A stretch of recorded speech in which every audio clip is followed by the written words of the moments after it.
¿Cómo estás, Christopher? Muy bien, Edgar. Gracias por venir. Pues mira, agradezco mucho tu visita. Es la primera sesión que hacemos, eres el primer invitado que tenemos. Y pues me gustaría primero que me platicaras, sé que nos conocemos de tiempo atrás, ahorita platicamos un poquito del contexto de cómo nos conocimos y en dónde nos conocimos, pero sobre todo me gustaría que me dijeras o me platicaras o nos platicaras cuál es tu historia, o sea, de dónde vienes. Sé que eres de Costa Rica. Primero dime por qué estás viviendo en México, qué te hizo cambiarte, un poquito de tu historia, digamos. Yo estoy viviendo ahorita en México, pero sí, nací en Costa Rica en 1992, tengo 31 años. Ya. Y pues vos conoces Costa Rica, o sea, es un país verde, con mucha naturaleza, conocido mucho por su biodiversidad, Sí. por el cuidado al ambiente que ha tenido históricamente, con política pública que viene desde los años 80. Estudié ciencias políticas, pero nunca me dediqué a eso, sino que despuésito de estudiar ciencias políticas me dediqué al mundo del medio ambiente. Entonces empecé en una ONG en donde trabajé primero como voluntario, luego ya cuando tenía como 20 y pico empecé como coordinador de un programa sobre agua potable y saneamiento. Luego empecé, bueno, no sé por qué luego la vida me llevó a ser mesero, y fíjate que ser mesero fue uno de los mejores trabajos que he tenido en la vida hasta ahorita. Primero porque ser mesero te hace tener muchas aptitudes. Sí. O sea, el equilibrio, la memoria, la atención al cliente, el servicio, la preocupación además, y era un café donde yo era mesero que tenía 4 pisos, entonces te imaginas el ejercicio que estaba haciendo, yo estaba muy feliz. Ya estabas en forma. Yo estaba súper en forma a los 3 meses. Y bueno, pero eso, ya en el café me di cuenta que había un montón de materiales que se desperdiciaban, cómo desechábamos, ¿no? El problema de siempre, en todo esto que no se da cuenta.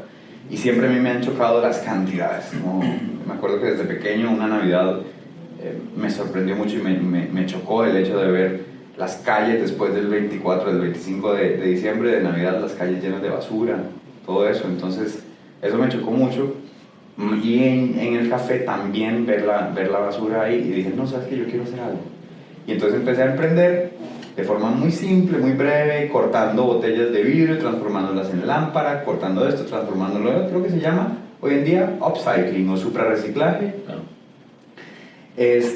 Y entonces me empecé a apasionar mucho en ese tema del reciclaje, y luego, como soy medio ñoño y me gusta la investigación, empecé a investigar sobre el término suprarreciclaje. Y la historia es que me interesé tanto con el concepto del suprarreciclaje que una vez con una amiga le dije yo, oye amiga, vieras en toda la investigación que tengo sobre este concepto interesante, y se quedó pues muy sorprendida y me dijo, ¿por qué no escribes un libro? Y yo dije, va, ¿verdad? Por eso me voy a escribir un libro. En eso llegó la pandemia, y entonces yo me quedé sin trabajo. Todo el mundo se quedó sin trabajo. O sea, en ese entonces, cuando llegó pandemia, ¿tú seguías de mesero o ya lo habías dejado el trabajo? Yo ya lo había dejado, y el emprendimiento que empezó cortando botellas y todo había crecido. Ya se llamaba Tarán Upcyclers, y trabajábamos con hoteles y restaurantes haciendo iluminación y diseño de interiores con materiales reciclados. Y en eso estábamos. Era un emprendimiento de 2 años, muy joven, pero que estaba en auge, en crecimiento. Y pues llegó pandemia, trabajábamos con restaurantes y hoteles, ¡pum!, se cayó, ¿verdad? Sí, o sea, todo se detuvo, digamos. Sí, se detuvo. En ese el primer año de la pandemia, ¿verdad?, que fue como el más fuerte, pues yo dije, bueno, voy a aprovechar este año, no tengo trabajo, voy a escribir mi libro. Y entonces empecé a escribir el libro, que hoy en día se llama La basura no existe. Y sí puede ver, pero tu libro, por ejemplo, dijiste, todo lo que sé, ¿cuál fue tu pensamiento? O sea, todo lo que habías acumulado de información en ese momento, ¿pensaste en vaciarlo en una hoja? Sí. ¿O cuál fue como porque no cualquiera se vende hacer un libro, porque pues se va a vender, ¿qué van a decir? Sí. O sea, ¿cuáles fueron como tus pensamientos que te animaron a hacerlo? No, en realidad, o sea, un libro... O sea, ya aprendí en el transcurso, cuando uno escribe un libro, que uno no puede escribir un libro sobre todo lo que uno sabe, porque pues no. Entonces empecé a preguntar cómo se escribe un libro, la guía. Entonces empezamos a perfilarlo, qué tipo de público. Mi público en ese momento eran emprendedores, fíjate. Y entonces a mí me gusta mucho trabajar con emprendedores, asesorarlos en comunicación, en cuestión de creación de valor agregado, ¿no? Yo creo que en este planeta todo el mundo compite por el precio mínimo en las operaciones, pero nadie compite por el valor agregado. ¿Qué tanto valor agregado estás dándole al mundo, a la sociedad, todo eso?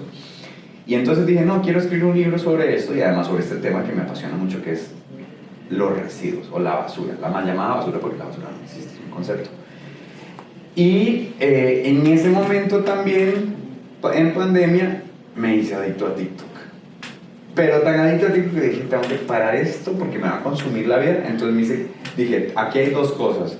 O uno consume contenido, o uno crea contenido, o uno consume contenido. Dije, voy a parar de consumir y Sí, voy a crear. porque tú cuando menos te das cuenta pasó una hora y estás scrolleando. Edgar, si te dijera las horas que pasaba yo al día. Bueno, ahí estábamos en pandemia, no había nada que hacer. Pero igual, entonces ahí empecé poco a poco a ser creador de contenido, ¿verdad? Entonces primero chiquitito y ya luego me fui como especializando más en algo que hoy hago, que es hablar de procesos ingenieriles, de economía circular, de regeneración, de tal.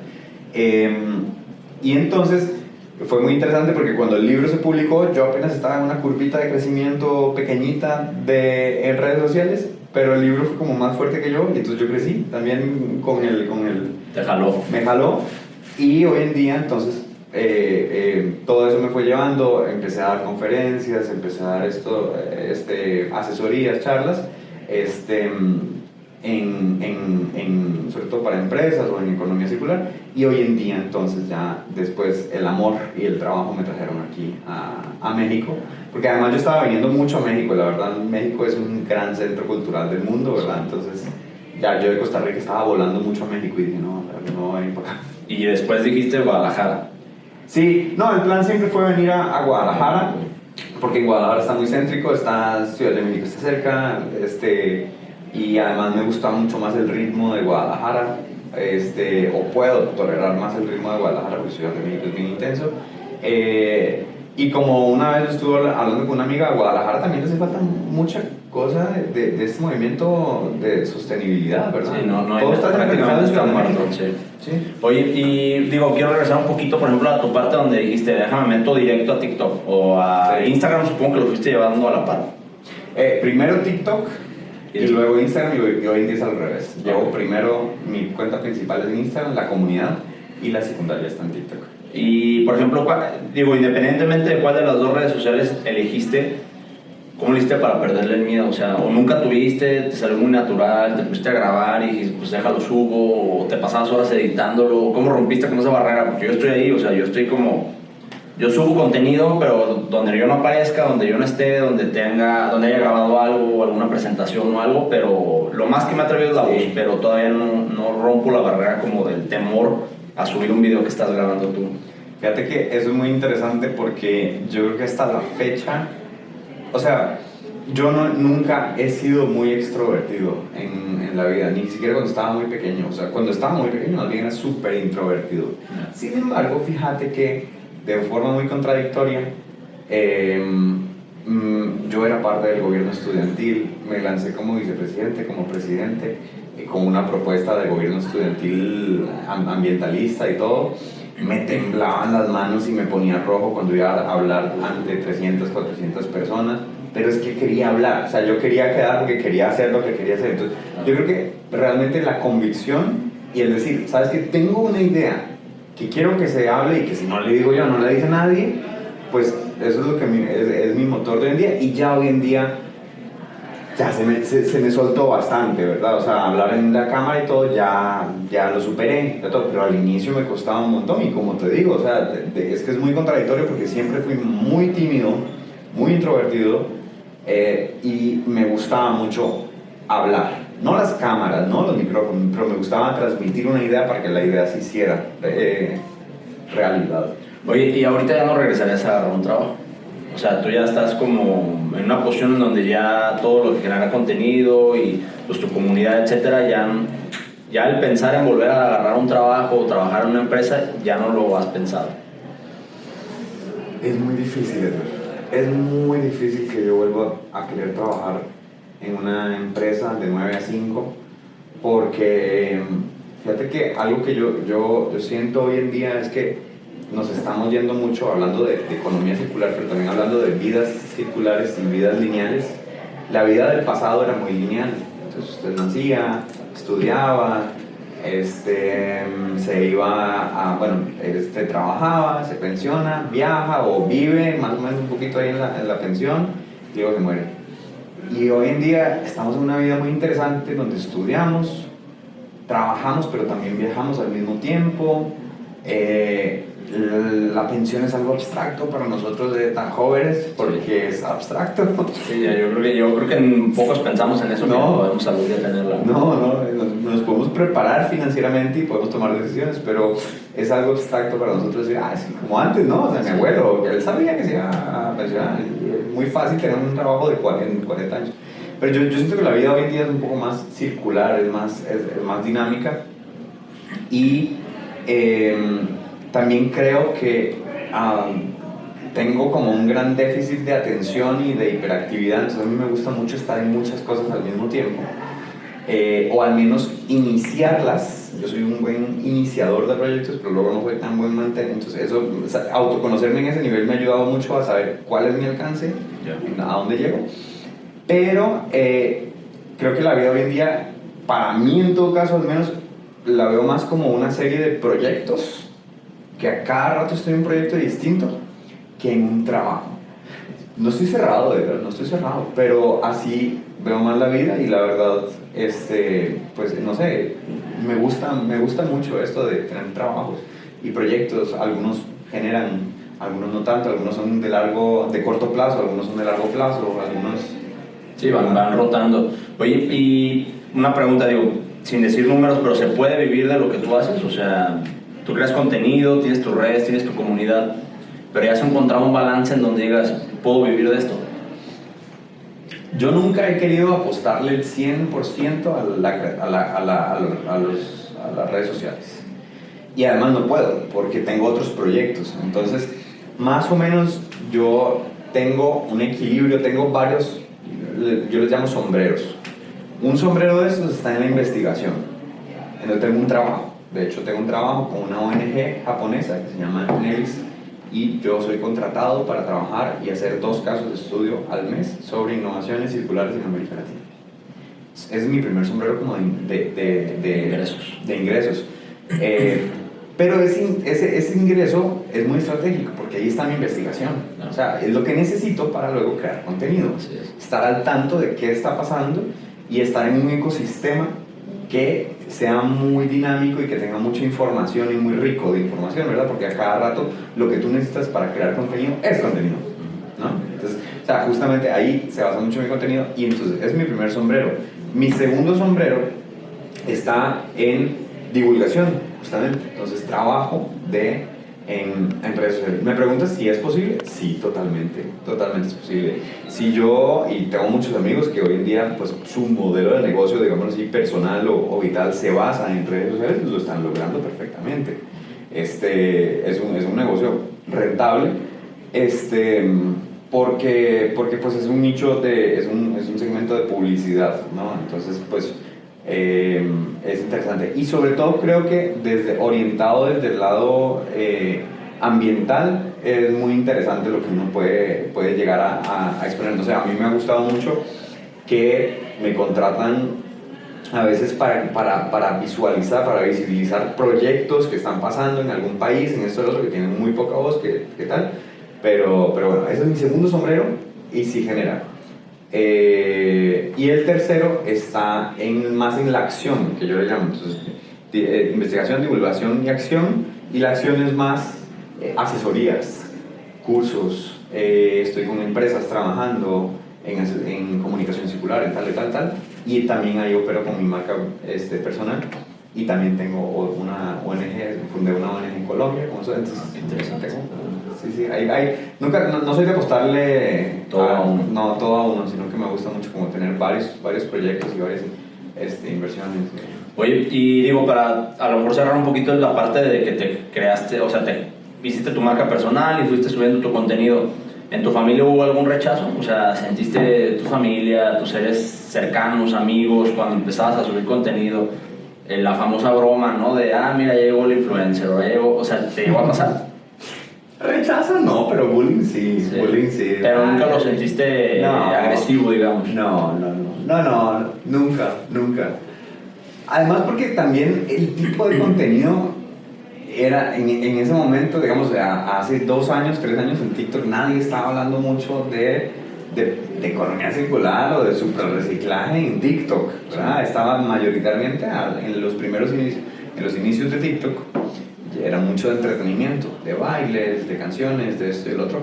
A medida que fue pasando el tiempo, TikTok como plataforma se fue modificando. Sigue siendo una plataforma de entretenimiento, no una red social. Que de hecho esa es la diferencia entre TikTok e Instagram, es que TikTok es una plataforma de entretenimiento y Instagram es una red social. Y entonces, pero TikTok ha cambiado mucho. Ahora, hoy en día la oferta educativa y de hecho el hashtag aprende en TikTok, todo eso está tomando muchísimo auge. Y también ya hay más oferta educativa, digámoslo así, o informativa en TikTok, ¿verdad? O sea, muchísimo, pero sí fue cambiando.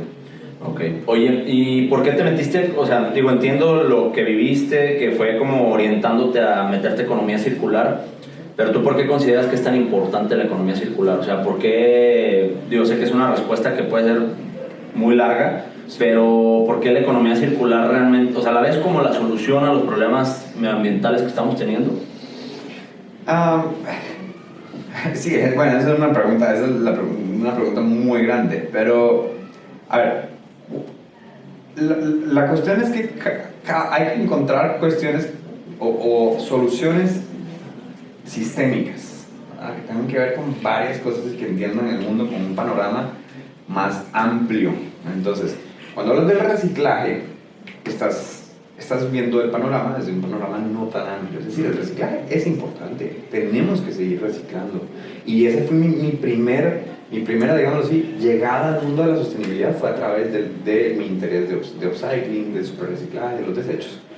Cuando uno está trabajando en eso, se da cuenta de, yo soy un eslabón, o sea, el reciclaje, me ubico dentro de un eslabón, dentro de un sistema. El sistema se llama economía circular. De hecho, la definición del Foro Económico Mundial de la economía circular es: la economía circular es un sistema industrial regenerativo por intención y diseño. Entonces, la economía circular es un sistema industrial.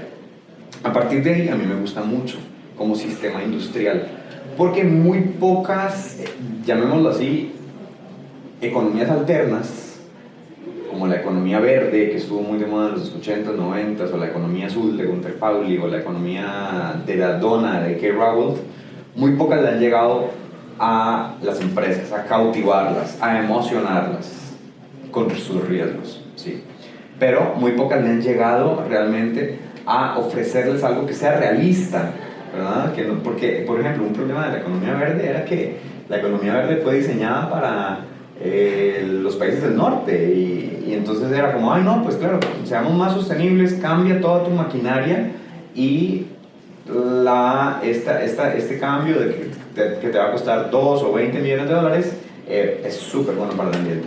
Y pues los países en otras partes del mundo que no tienen tanto, no lo podían replicar, no lo podían pagar. Decían, pues ¿acaso tengo dinero para mantener esto? No puedo cambiar las mismas maquinarias solo para que sean más eficientes. Ya ahora sí, con el tiempo han logrado ir cambiando y ya se democratizó un poquito más la eficiencia energética y en recursos de la industria de hoy en día o de la maquinaria de hoy en día. Pero bueno, entonces lo que te quiero decir es que la economía circular es una de las pocas que entendió muy bien el problema de las industrias, les ofrece una solución gradual, además que les genera inclusive un beneficio económico y que no está peleado, ¿verdad?, con esta dicotomía entre ambiente y dinero, sino, oye, se puede hacer todo, uno puede ser rentable siendo circular. Es más, uno puede, y aquí te va lo otro, no creo que la circularidad sea lo único que haga falta en este sistema. En este sistema hace falta ver las cosas de forma sistémica, con un panorama sistémico, y entonces decir uno, la circularidad nos va a servir mucho para los recursos energéticos, pero necesitamos también una visión social, de justicia social en todo esto. Entonces, ¿qué tal si agarramos un poquito los conocimientos de Kay Raworth, de la economía de dona en esto? ¿Qué tal si creo que todo tiene que ser como una construcción y no hay una única solución para un país? Eso es, o para una región o para el planeta. No existe una solución para el planeta.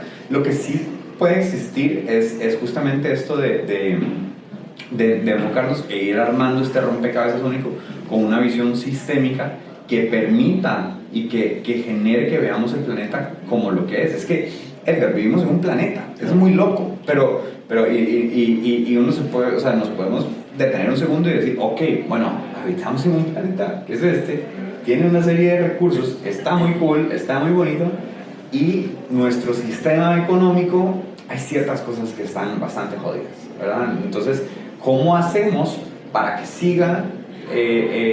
sigamos nosotros supliendo nuestras necesidades como seres humanos, no solo primarias, sino también espirituales, nuestras necesidades de todo lo que tenemos, mientras el sistema económico también tiene que cambiar?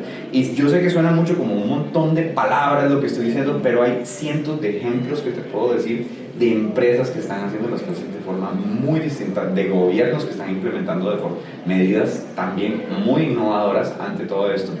Y en todo caso, bueno, esto no me lo preguntaste, pero el futuro no pinta bonito. El futuro de los próximos 40 años no pinta bonito, pero como lo dijo el director hace poquito de la ONU, tenemos distintos niveles de grises en el futuro, ¿verdad? Entonces, dependiendo de la agilidad, como decías vos, de la prontitud y de la celeridad con que respondamos a la crisis climática y a la policrisis, en realidad, porque estamos ante una policrisis, no una crisis, es que vamos a tener quizás un gris más clarito en vez de un gris tan oscuro. Y ya luego, en otro momento, que hay que hacer un ejercicio de futuro, tal vez en el año 2100, 2200, 2300, la cosa vaya a estar mejor, pero bueno, ese gris clarito es en todo caso algo que impulsa. Oye, y por ejemplo, en economía circular, digo, tú sabes más que yo obviamente, pero digamos, si lo resumiéramos mucho, es en lugar de solamente tomar recursos, empezamos a ver desde el diseño, ¿no? Tenemos que empezar desde el diseño, si no mal lo entiendo, ¿no? Justamente. Entonces creo que el diseño, yo coincido contigo, es una parte clave para todas las empresas, para la creación de productos. Pues tú sabes que nosotros hemos estado muchos años en todo lo que es plástico, reciclaje, etcétera, y pues hay muchos errores, ¿no? O sea, ves botellas que se combinan 4 tipos de plástico, sí, donde la etiqueta no flota, donde no se puede separar del plástico, donde la taparrosca no se puede separar tampoco. Entonces son errores como muy básicos y muy, digamos, primarios del diseño, pero ¿por qué no se diseña? O sea, que no hay alguien, tú que tienes mucho contacto con las empresas, ¿qué es lo que falla adentro de las empresas que está haciendo que ese diseño no exista? O sí existe, porque me queda claro que el producto se diseñó, pero esa persona, entonces quiere decir que tenemos que educar a los diseñadores ahora en sostenibilidad, sustentabilidad, economía circular, pero la materia, o sea, desde que vienen de la prepa, universidad, etcétera, porque yo creo que si ya salen y no traen esas bases, pues ya es muy tarde, ¿no? Sí.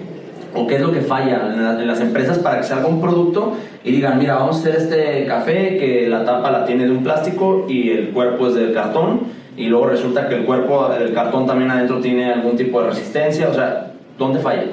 Yo creo que el que falla es que solo esté involucrado el departamento de marketing y el de compras. Es decir, el mundo y el planeta Tierra no se puede reducir tanto, y de hecho creo que y es una conversación muy linda que tuve una vez con un amigo que decía, el gran problema de hoy es que redujimos por completo el funcionamiento del planeta a la oferta y la demanda. Entonces, ¿cómo puede ser posible que tomemos decisiones de diseño, justamente, de qué tipo de material vamos a utilizar, qué tipo de eso, solamente considerando oferta y demanda? Es decir, bueno, que me ofrece mi entorno, que está bien, hay que considerarlo, no estoy diciendo que no. Y de decirle al departamento de marketing, bueno, tú diseñamela y que se vea cool, que se pare y que se venda. Entonces, con esas instrucciones realmente hace falta ese tercer ingrediente, y de hecho los objetivos universales de política pública para la economía circular sitúan y ponen a la necesidad de que en las empresas haya un departamento de circularidad transversal apoyando a distintos equipos. Entonces, justamente yo creo que estamos en un momento en donde me preguntas ¿qué falla? Bueno, que no hay un equipo suficientemente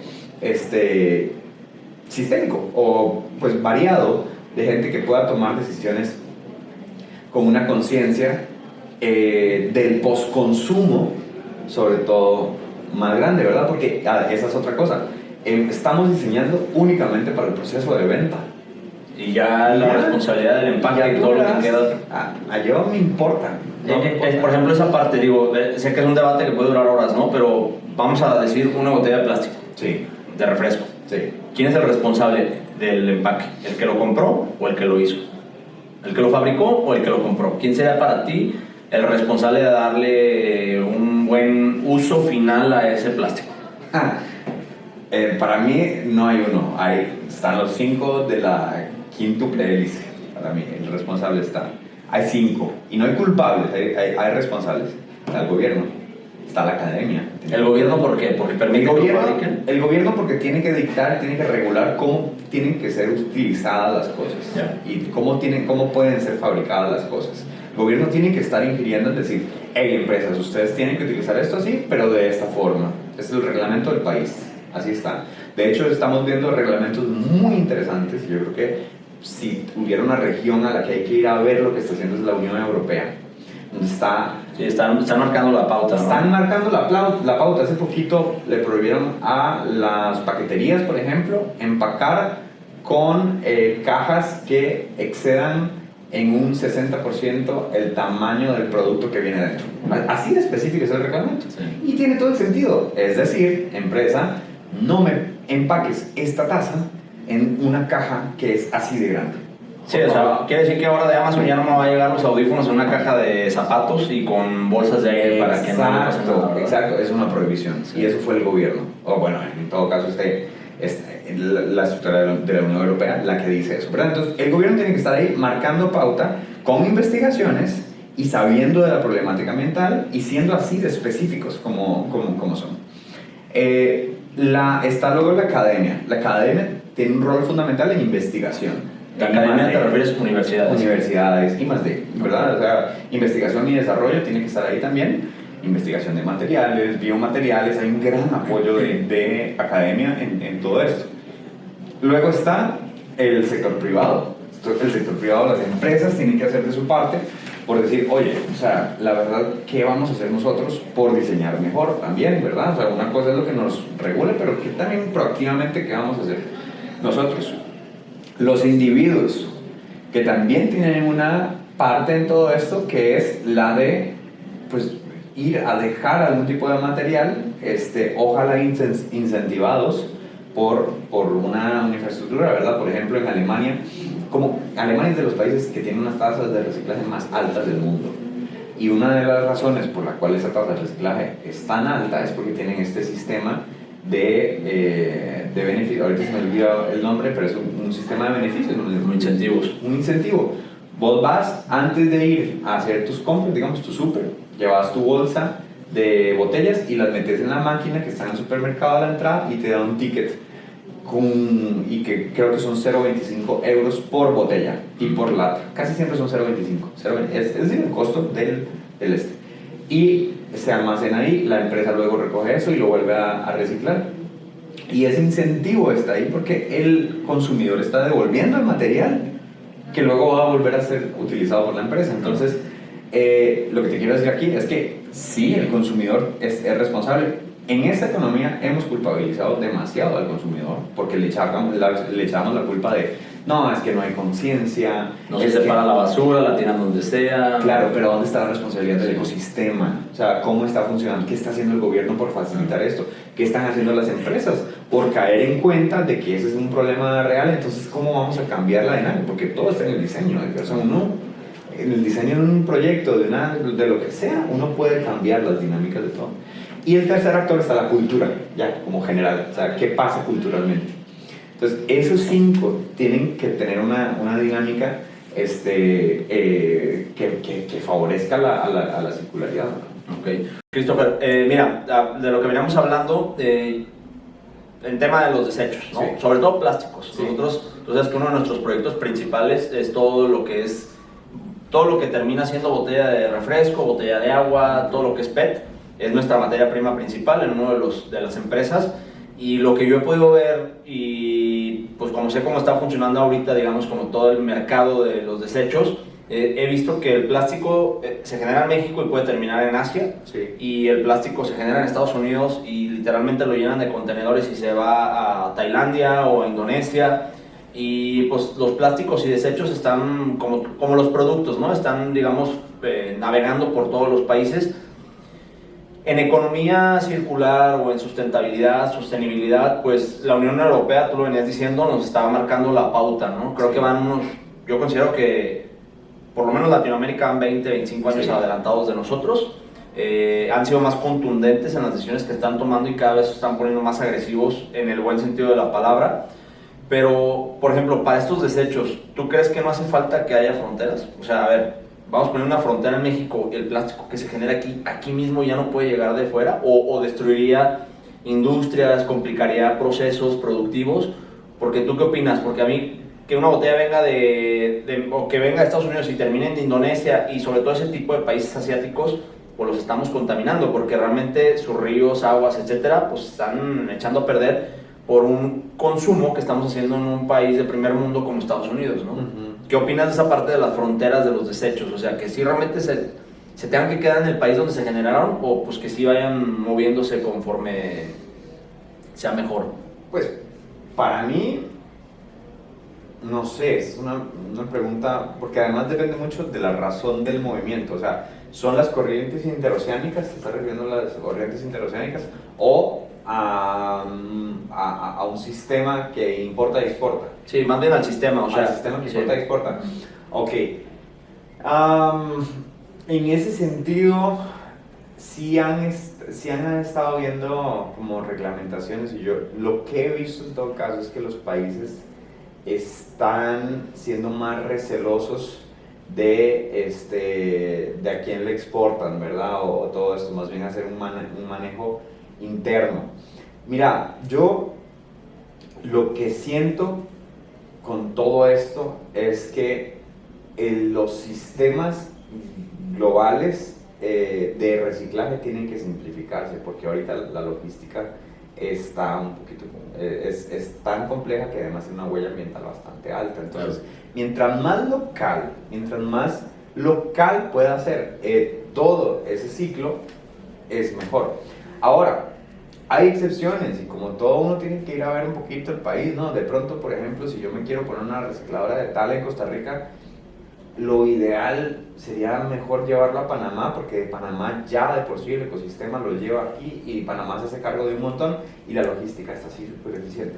Entonces eso puede ser, la verdad, en cuanto a las fronteras en sí, pero esto no lo digo desde un punto de vista muy investigador, porque nunca lo he pensado ni lo he investigado. No tengo ninguna objeción, para mí no tendría ningún sentido encerrar fronteras de que si es acá, o sea, si se produce aquí, tiene que ser aquí reciclado. Lo que yo creo que para mí es la base de todo es que mientras más cerca pueda estar el proceso entre el usuario, el productor del servicio o del producto, y el proceso de reciclaje, sobre todo cuando estamos hablando de materiales técnicos como lo estamos hablando ahorita, es lo ideal, ¿verdad? Entre más cortito, más rápido, más ágil, y entre menos exista también ese proceso, también es mejor. Okay. Oye, ¿y qué opinas del plástico? O sea, te lo pregunto porque estamos inundados de plástico. O sea, ya los juguetes son de plástico, vas a un supermercado, alguna tienda de conveniencia y pues todo es plástico, todos los empaques, desde el producto más chiquito hasta el más grande, todo es plástico.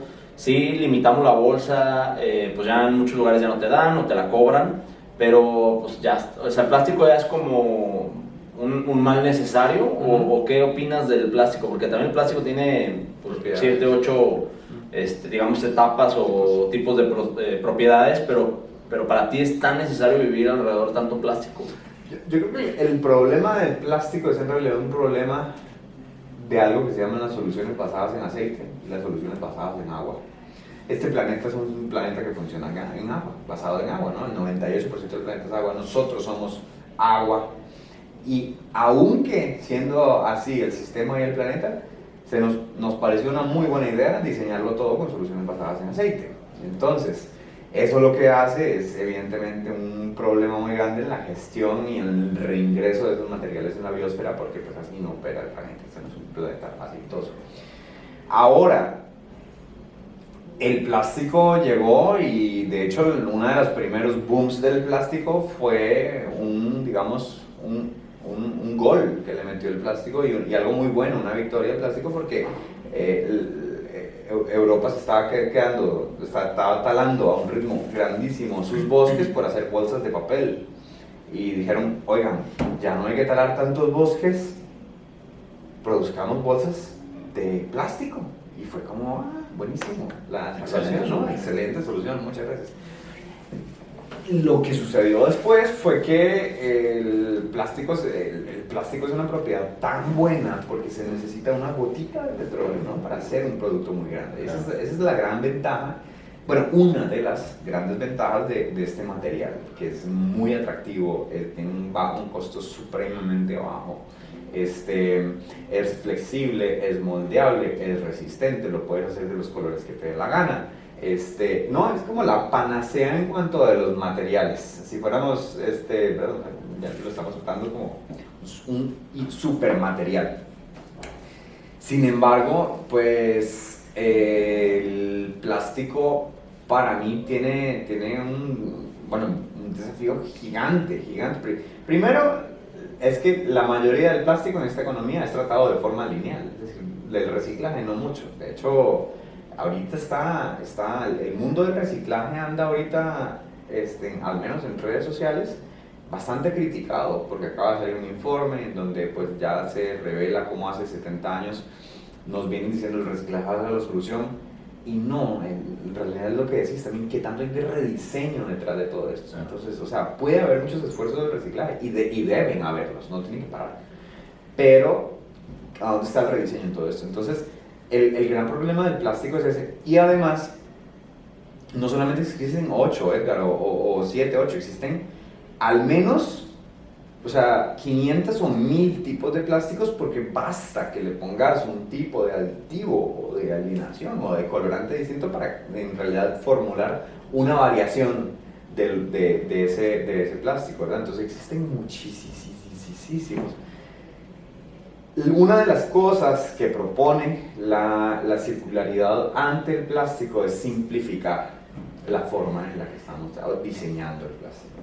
Desde reducir colores hasta reducir tipos de fórmulas, de recetas, para facilitar los procesos de reciclaje. Porque entonces, claro, vos lo conoces muy bien, las maquinarias que reciclan y esto, de hecho lo sabe muy poca gente. La gente cuando habla de reciclaje yo creo que habla de una máquina inexistente, se imagina una máquina inexistente que recicla un poco todo lo que uno le ponga. No es así, cada máquina es súper específico. Súper específico. Sí, a nosotros, por ejemplo, el PET, que, bueno, nosotros ya convertimos la botella de plástico, sí, la transformamos, le quitamos la etiqueta, le quitamos impurezas y eso se termina convirtiendo, digamos, en nuestra hojuela materia prima. Sí.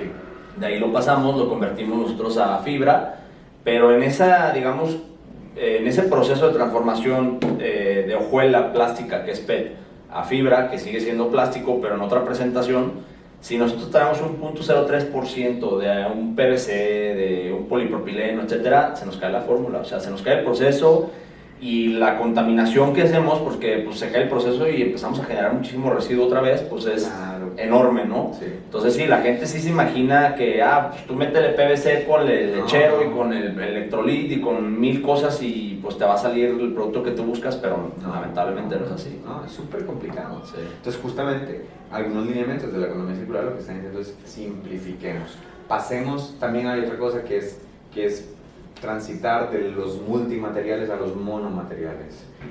Hay un montón de cosas desde las estrategias, porque el plástico no puede dejar de existir en esta economía.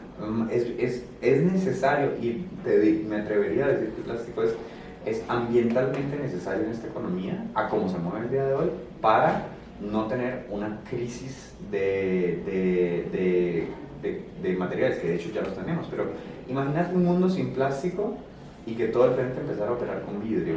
Nos acabamos mañana las playas, la arena y el silicio y todo eso, ¿verdad? Mañana se acaba. Sí, que de por sí hay un tema... Que de por sí hay una crisis, ¿no? Que de por sí hay una crisis de arena, hay una crisis de sal, hay bastantes crisis en este momento de materiales, como decís. Pero bueno, sí, es como mi posición sobre el plástico. Yo no soy experto, me interesa muchísimo ese tema. Es que he estado investigando mucho, y creo que el truco está en el rediseño, y también en replantearnos un poquito cómo justamente estamos viviendo con tanto plástico, con tanto petróleo. Muchas veces que ese plástico nos estamos vistiendo demasiado con ese plástico, ¿no? O sea, a veces nos vestimos con camisas que están hechas 70 o 80% de poliéster. A cada rato estás en constante presencia del plástico en tu cuerpo, y todo eso. Oye, y digo, para finalizar a lo mejor esta parte de materiales, la próxima década yo siempre he mencionado algo en mis publicaciones, en LinkedIn, etcétera, que para mí la próxima década es la década de la escasez de las materias primas, ¿no? ¿Coincides? O sea, ¿cómo ves tú la próxima década en recursos naturales y en agua y pues madera, todo lo que tenemos, que hemos utilizado los últimos 100, 200 años, como si no hubiera un mañana y como si fueran renovables de inmediato? Pero ¿cómo ves la próxima década? Creo que para mí es una década clave porque se puede agravar todavía más la escasez de algunos recursos. ¿O cómo la ves tú? Sí, pues yo creo que ya vivimos en una época grave. O sea, no creo que haya que decir que hay que esperar 10 años o 20 años para llegar a un momento crítico. Yo creo que ya es un momento crítico. Las reservas o sea, nuestro planeta está funcionando ya sobregirado, ¿verdad? Y en muchos países este sobregiro cambia y tiene un nombre, se llama el Día del Sobregiro Mundial, el Overshoot Day. Entonces hay países como México que creo que están en sobregiro a partir del mes de junio. Hay países como Dubái, creo que, o sea, regiones del país. Para darle un poquito de contexto a esa palabra, es cuando tus recursos de país ya no te van a dar, ya no vas a alcanzar a darle la vuelta, ¿o cómo lo resumirías ese día? Sí, como cuando es una fórmula, es una fórmula que tienen, pero en resumidas cuentas es cuando los recursos del país no le alcanzan ya a las necesidades, entonces tienen que ser traídas de otros lados. Por ejemplo, vos dirías, Costa Rica es un país súper verde, ¿no? Y es sostenible y todo, pero fíjate que tiene un día de sobregiro en junio. Entonces significa que Costa Rica está consumiendo más de lo que está generando, está consumiendo más materias, está generando más dióxido de carbono, etcétera, etcétera. Y esto tiene que ver con el sistema de vida de los costarricenses. Entonces, de pronto, el costarricense, no le voy a hacer un ejemplo, no es esto, pero de pronto el costarricense, la familia promedio, tiene 3 coches y tiene tantas pantallas y va tantas veces al año. Entonces, esa fórmula vital y esa fórmula ya no le alcanza al país para ser rentable. Digamos que estamos en números rojos, en déficit ambiental. Pocos países tienen un superávit, es decir, que llegan hasta diciembre y podrían no haber llegado, o la verdad les alcanzan todo esto más. Algunos países no son ejemplos de sostenibilidad, son quizás países con poblaciones muy pequeñitas de personas, con economías muy pequeñitas, en donde pues la verdad no ¿verdad? Pero sí, yo diría, Edgar, que ya estamos, o sea, sí. Los próximos, los próximos 10 años, pero esto empezó hace mucho tiempo, y de hecho uno de los problemas de la crisis climática se llaman las barreras psicológicas del medio ambiente, porque uno no entiende cuándo llega. O sea, el cerebro humano toma decisiones con una cosa que se llama aquí la parte prefrontal, ahorita se me fue el nombre, pero se llama como lóbulo prefrontal, una vaina así. Sí. Pero eso lo que tiene que ver es que usted decide cosas sabiendo con exactitud qué pasaría si no lo hace. Por ejemplo, usted va manejando y se dobla a la derecha si hay algo a la izquierda. Es una decisión muy fácil y si es una emergencia la toma rápido. Pero ¿qué pasa si te digo, vieras que tienes que hacer un cambio porque no sabemos, pero lo que pasa es que no sabemos muy bien cuándo va a llegar esa crisis? Entonces estamos como que sí queremos hacer el esfuerzo, pero claro, pues a lo mejor puede aguantar otros 5 años más. Exacto, entonces yo me quedo aquí como, pues va, pero ¿qué? O sea, ¿qué hago? Y exactamente qué es la vaina. Y así como ese ejemplo, ese es un ejemplo temporal, hay otros factores, hay otras barreras psicológicas, como es espacial, ¿no? A veces el problema más grave no está sucediendo aquí, por ejemplo, está sucediendo en el Ártico, o está sucediendo en Sonora, lejos de acá, o en Monterrey, ¿ves? O sea, no todo el mundo está cerca de donde está fea la cuestión. Donde está crítica y está impactando. Donde está crítica la cuestión.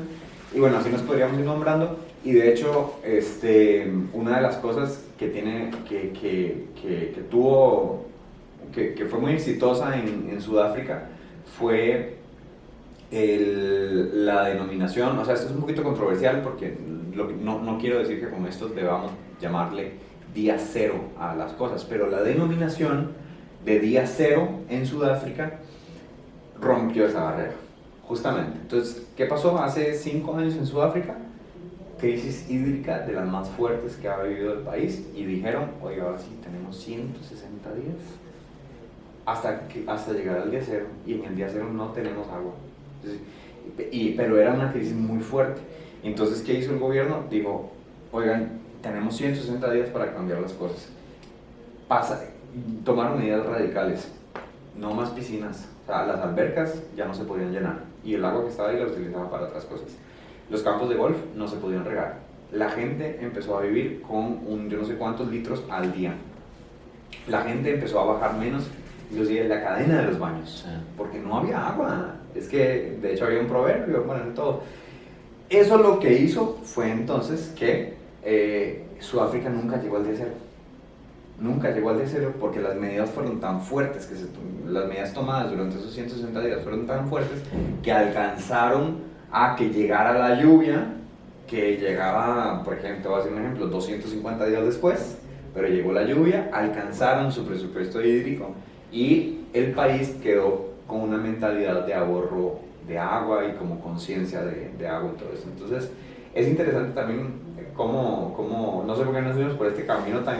No, bueno, pero es que al final de cuentas es lo que veníamos platicando de los recursos, cómo va a ser la próxima década, ¿no? Entonces, yo creo que las crisis las vamos a estar teniendo como pequeños brotes en algunos países y ciudades. Por ejemplo, ya ves que ahorita en Ciudad de México ya están en la misma día cero, ¿no? Claro. Entonces, creo que eso va a ser una nueva normalidad, pero mientras no cambiemos los hábitos de consumo, hábitos personales, hábitos empresariales o industriales, pues creo que muy poco impacto podemos tener. Totalmente. Yo creo que es un esfuerzo en conjunto y por eso también te preguntaba lo de las fronteras, ¿no? El cambio climático, pues hay países que no tienen huella muy grande, que son bastante sustentables o sostenibles, pero que realmente el cambio climático no es como que va a decir, bueno, el cambio climático nomás lo vamos a ver en México y en Estados Unidos no, pues nos va a arrasar a todos, ¿no? O sea, lo bueno y lo malo nos beneficia, nos perjudica a todos.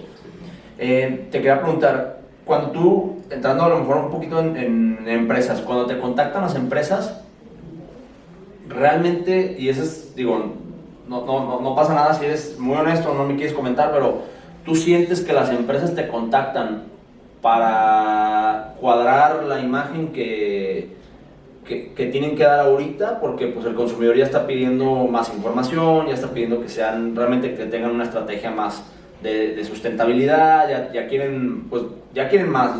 El consumidor ya no es como antes, ¿no? Que nomás agarra sin darse cuenta, pero la empresa realmente sientes que te contacta porque realmente quiere hacer un cambio estratégico digamos interno, o te está contratando, te contacta porque quiere hacer match con esta estrategia de sustentabilidad que es muy, pues como una nube, muy nada más como muy, pues como, está muy gris, ¿no? Claro. ¿Tú qué opinas? No, pues hablemos de redes sociales, cuando me contratan o me contactan para redes sociales, ¿verdad? Pero por supuesto que sí, no te voy a decir que todas, pero algunas sí, algunas me contactan para eso. Ahí hay una cosa, y es que los influenciadores estamos muy poco regulados, y yo creo que ahí tiene que haber más regulación. Ahorita México y la Profeco están empezando a regular, me pareció excelente lo que están haciendo, pero por ejemplo, en lo personal yo tengo criterios éticos de aceptación de empresas o no.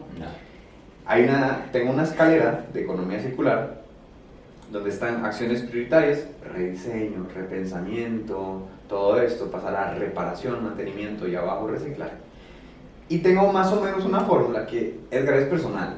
la verdad no está, ¿verdad? No es personal, pero lo que yo hago con esta es, si la empresa es muy grande y me está contactando para promocionar algo que está muy abajo, no acepto la promoción, no me hace match y no acepto la promoción. De hecho, ya van un montón de veces que acepto, que digo que no a una empresa en particular muy grande que me parece que por ser tan grande tiene que hacer más que simplemente decirme estoy haciendo un esfuerzo de reciclaje. ¿A dónde está su rediseño? ¿A dónde está todo lo que tiene que estar haciendo más por su parte? Entonces es como un criterio personal, pero el gran problema de todo esto o la situación es que pues justamente estamos en el mundo del marketing, de la publicidad. Entonces uno tiene que tener un criterio bastante ético para poder decir a quién sí haces publicidad y a quién no, ¿verdad? Y de hecho te digo, he trabajado, le he hecho publicidad a empresas que el público en general pudiera decir, esto es problemático, ¿cómo vas a hacer publicidad para eso? Pero fíjate que la propuesta con la que me llegaron y la explicación me sorprendió tanto y esto y el otro, y la hablé con el equipo y la contrasté con otros amigos que tengo investigadores y tal, y les dije, otra vez. Sí me gusta. Interesante. Sí, porque bueno, las empresas, pues digo, nosotros pues somos parte del problema y también somos parte de la solución. Entonces, sí, claro, dependiendo en dónde nos posicionemos, si queremos seguir siendo parte del problema, pues seguimos haciendo las cosas iguales. Si queremos ser parte de la solución, pues creo que hay 1000 estrategias que podemos hacer. Y ahora que tú estás ya metido entre empresas, tienes tu comunidad, o sea, ¿cómo le hacemos como para que haya más conciencia con la gente o lo que tú estás diciendo tenga más impacto? Porque a veces creo que te puede llegar a pasar de que sientes pues que hablas a la pared, ¿no? De decir, pues sí, estoy haciendo un cambio, pero ¿cómo le podrías hacer tú, Christopher, en la etapa en la que tú estás ahorita como para llevarlo a un nivel más arriba? O sea, como para que tu impacto fuera un poco mayor. O sea, ¿dónde crees que tienes que meterte más? ¿Con la empresa o con el usuario o con tu comunidad? O sea, porque a veces la información a veces no es, o sea, la información no es nada hasta que haces algo con ella, ¿no? O sea, no tiene mucho valor hasta que no la aplicas. Entonces, ¿cómo la llevarías a Christopher a un 2.0, digamos, para generar más impacto? ¿A ti qué se te ocurre? Yo creo que primero uno no puede, como persona, Christopher, yo no puedo solucionar todos los problemas del ambiente. Es imposible. O sea, yo soy muy pequeñito en todo esto, pero lo que sí puedo hacer es ser estratégico en dónde va a estar el impacto y dónde está la voz. Yo creo que si yo lo pudiera llevar un paso más, quizás acudiría a campañas visuales y masivas todavía más fuertes. O sea, yo creo que para mí, soy un gran apasionado de la comunicación. A mí me gusta mucho la comunicación, sí, y cómo comunicar, además ojalá con un mensaje ecoesperanzador, bien escrito, bien redaccionado, con cuidado para no caer en el ecoamarillismo o en un montón de cosas, pero sí aprovecharía las cuestiones masivas y la comunicación y la educación. Me parece que comunicación y educación es una mezcla fantástica, pero luego lo que falta detrás de todo esto es una acción. Y después lo que yo te diría, Edgar, es hacer simbiosis con otras personas. O sea, haga grupos. Usted mientras más puede como hacer grupos con una visión clara, con un problema claro, ahí está la cosa. Por eso yo creo que si yo llevara a Christopher un 2.0 sería una lucha supremamente específica, pero gigante, pero masivamente comunicada. Ya, sí. Ok, pues está interesante. Te quería hacer una pregunta. Referente, por ejemplo, a la basura. Es tu área de expertise. En base a eso también escribiste tu libro. ¿Qué es la basura primero? O sea, ¿cómo resumirías qué es basura? La basura es una palabra, no es un material. Es un concepto. De hecho, el concepto de basurero se inventó en 1912. Entonces, muy interesante. Como material, en realidad, querríamos estar diciendo son residuos. Pero como bien dice Charlotte de No Seas Waste, la basura es revoltura. Cuando hay revoltura existe la basura, pero si no, en realidad son materiales por aparte. Pero además de esto, la basura es un montón, es un concepto, es una idea, es algo que nos ha permeado muy fuerte, desde decirle a una persona una basura de persona, una basura de personas, pero no, es quitarle el valor. Es decir, es algo que antes tenía valor, que luego de algo ya no tiene valor. Normalmente esto es el consumo. Es un material que antes tenía valor, o un producto que antes tenía valor, que luego de ser consumido es desechado y ya en la calle, mezclado con otras cosas, pierde completamente su valor, ¿verdad? Entonces, un concepto. O sea, tú dirías que basura, o sea, realmente, como dice Charlotte, si no estuviera mezclado, todo tendría valor.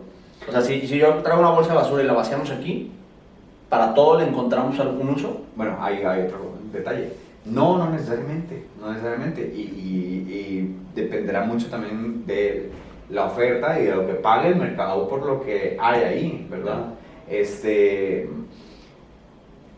Si uno agarra una bolsa que está afuera y viene y la expande todo aquí, posiblemente sí vaya a haber un pequeño valor en todo, ¿no? Imaginémonos un poco unas servilletas ahí, un poco de pets por acá, un poco de esto, pero sería bastante simplista decir que debería haber valor económico en todo lo que haya, ¿no? O sea, el mundo es más complicado que solo económico, entonces hay valores ambientales, valor social. Por ejemplo, en una casa sin residuos, muchas cosas como servilletas o orgánicos se van a la composta. Y de pronto, si usted tiene un sistema súper integrado y de permacultura y todo, no solamente se composta, sino que usted tiene un sistema en donde los peces se alimentan con el popó de las gallinas y luego tal y luego el otro, y luego tiene un sistema supremamente conectado en donde todo se reaprovecha. Pero en la naturaleza, por ejemplo, no existe la basura. La naturaleza, cuando desecha algo, ese algo es reaprovechado por el ecosistema para hacer algo más y otro proceso. Casi siempre, además, la naturaleza opera dando valor al siguiente proceso, a esto. Pero entonces nuestro sistema, sobre todo, se basa en un problema de diseño y en un problema de gestión, de linealidad, donde todo está, y a mí me gusta mucho hablar de la linealidad con una mano así que va directo a la basura, a mezclar todo en un mismo lugar. Pero cuando empezamos a hacer distintas cosas con esos mismos... Con esa misma mano, ahí empieza a vislumbrarse la circularidad. Oye, y la parte, por ejemplo, de basura, digo, todos generamos, ¿no? Sí. Digo, le vamos a llamar basura porque es el nombre que le damos, ¿no? Sí. Pero todos generamos y a veces caemos como en la comodidad de decir, pues, ¿para qué separo si de todas formas se lo llevan todo junto? Para ti es un pretexto de nosotros como ciudadanos para no hacer un esfuerzo extra en nuestras casas. Bueno, yo creo que sí, y además es que podríamos, para mí ese argumento simplista y reduccionista yo lo veo mucho en mis redes sociales, ¿no? ¿Y para qué hacemos esto si igual el mundo va a ir mal? Exacto. ¿Y para qué hacemos esto y para qué vivo hoy si mañana me voy a morir? ¿Qué responde ahí? Pues ya, bueno, de una vez aviéntate ya del... Sí, o sea, ¿para qué? Entonces, sí. ¿Para qué reparo un foco si se va a volver a quemar? Exacto. Entonces ahí todo el mundo ya es... La respuesta reduccionista más simple de todas es esa. Pero fíjate que la realidad es mucho más compleja que eso, porque aquí, por ejemplo, en México, algo que se habla muy poquito es lo que hace el camión de la basura, de los residuos, una vez que recoge todo. Y me ha tocado ver, mil y una vez, ver cómo el camión se detiene y hay un trabajo minucioso en modo hormiga que separa cosas. Entonces las mismas personas agarran el cartón, lo ponen por acá, aprovechan algo que era recuperable y más bien le extienden la vida útil a ese algo. Es decir, el sistema, aunque no parezca, tiene mucho de circularidad y a veces en lugares en donde uno no lo creería, como en el camión en donde está todo revuelto. Entonces, sí me parece reduccionista el comentario, no justifico no hacerlo, o no justifico simplemente mezclar todo porque todo. Entiendo, esto no significa que para mí yo vea súper con malos ojos a alguien que no recicla. No soy así, o sea, no juzgas. No, para mí cada uno tiene su vida, cada uno tiene sus preocupaciones. ¿Cómo qué tal si fuera yo alguien de ir a juzgar a una familia de bajos recursos que no come orgánico o que no recicla cuando llega todos los días cansados a las 10, 11 de la noche a levantarse a las 4 o 5 de la mañana de nuevo para ir a trabajar, alimentar a los hijos, alimentar esto? En esos contextos, o sea, vaya, haga lo suyo, o sea, ahorita luego hablamos de todo esto, pero no, ir a juzgar no. Lo que sí es que me parece un argumento reduccionista con el cual yo no estoy de acuerdo. Okay. Oye, y los gobiernos, en tu caso, lo que has podido ver, Costa Rica, México, etcétera, obviamente les hace falta estrategias y les hace falta, creo yo, como, volvemos a la misma palabra, ¿no? Creo que el diseño empieza a ser como muy clave en todas las conversaciones de circularidad, o es clave. El gobierno, o los dos gobiernos donde tú has estado, México y Costa Rica, ¿la basura es un gasto para el gobierno o es un ingreso? Como está ahorita, sin modificar nada. ¿Para ti crees que sea un gasto? O sea, sale de partida pública y dices, ¿esto me está generando un gasto? ¿O realmente crees que haya entradas suficientes como para netear por lo menos el costo? Qué interesante pregunta. Fíjate que en todos los casos, yo creo que en la mayoría de los países del mundo, los residuos es un tema de gasto. Y lo que sucede es que si estuviera enfocado de forma circular, lo podríamos demostrar con ahorro. De hecho, muchos ahorita proyectos, y hay una necesidad constante en evaluar y ponerle números a la circularidad. ¿Cuánto cuesta el compostaje? O sea, ¿cuánto cuesta que las casas hagan compostaje en vez de tirar? Por ejemplo, haz una mate. Un camión, o sea, globalmente producimos, de todas las toneladas de residuos que producimos, el 65% son orgánicos. Es decir, el 65% de la bolsa y del camión, el 65% del camión, es un camión que va lleno de orgánicos, con un peso muy grande, porque es agua, ¿verdad? Un tomate podrido, un aguacate podrido son agua. Si yo compostara, estaría teniendo ese camión 65% más liviano. Digamos, en un caso ideal, todo el mundo composta, ya no se tira ese 65%. Un camión 65% más liviano. ¿Cuánto te ahorras en gasolina? ¿Cuánto te ahorras en rutas? ¿Cuánto te ahorras en planificación? Etcétera, etcétera, etcétera. Lo mismo con los rellenos sanitarios. ¿Cuánto le cuesta a un estado o un gobierno local mantener un relleno sanitario? Versus cuánto le costaría la infraestructura de reciclaje y lo que eventualmente podría ganar y los ingresos. Entonces, fíjate que eso es algo que hoy en día se está haciendo mucho. He visto muchísimo a ISWA, al International Solid Waste Association, la Asociación Internacional de Residuos Sólidos, vaya. Sí. Los he visto mucho cuantificando financieramente la circularidad, y eso ayuda mucho a los gobiernos. Porque al final, Edgar, no son gobiernos, son personas que toman decisiones basadas en datos, que tienen o no tienen. Entonces, cuando uno puede proporcionar esos datos y uno le puede decir a su cliente, oiga, cliente, vea lo que usted gasta aquí en un relleno sanitario, vea lo que usted gasta en todo esto y vea lo que podría ahorrar. La circularidad en eso a veces, y es un comentario o sea, es un comentario muy frecuente el que uno recibe de que lo sostenible es más caro, ¿cierto? Pero no es tan así. ¿Y de dónde viene eso? O sea, porque todos tenemos desde los productos, sí, ¿no? Creemos que los productos eco.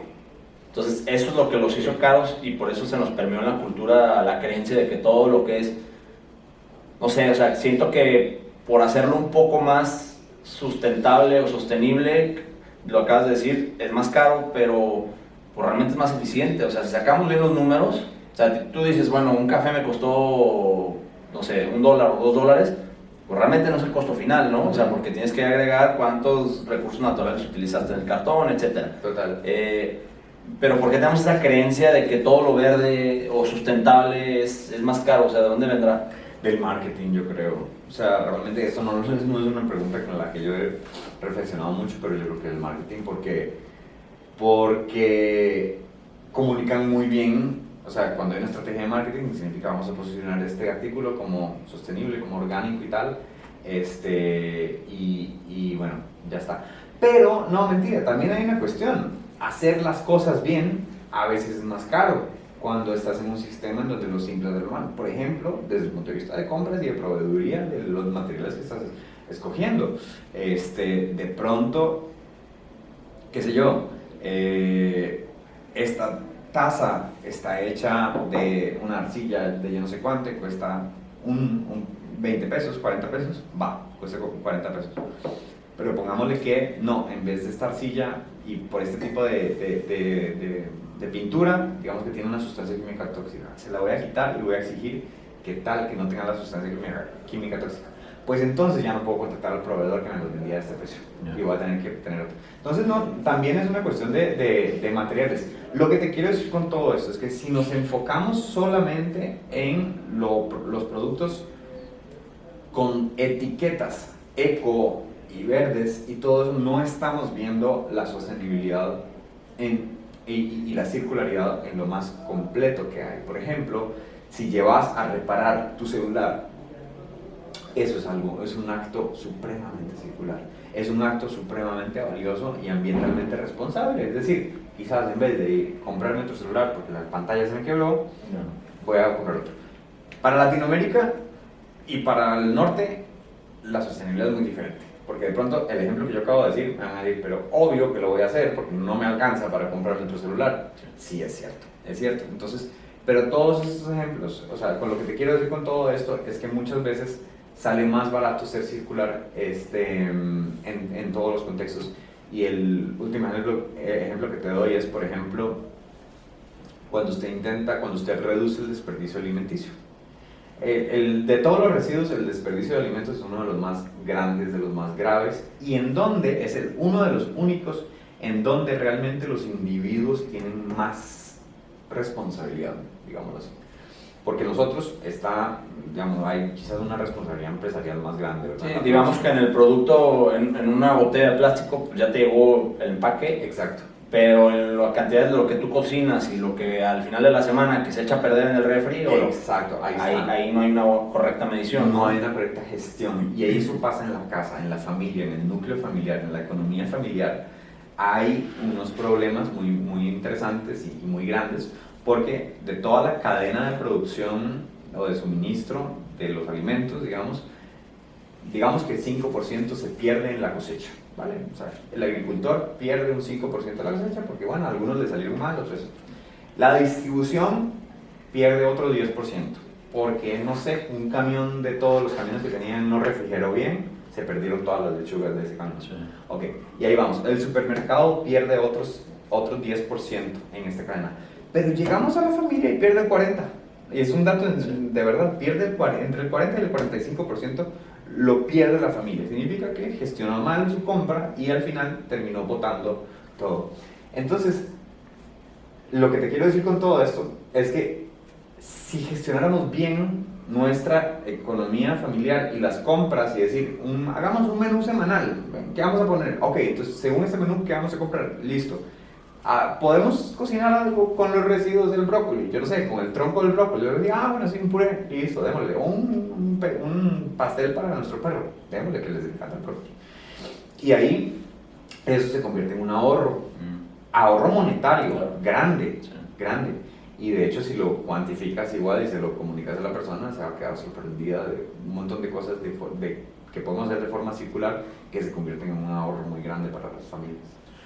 Ok, y ahora, en cuestión de tal cual así en basura, ¿cómo podemos hacer que la basura tenga más valor? O sea, ¿a qué me refiero? ¿Cómo le hacemos para que se le empiece a levantar más?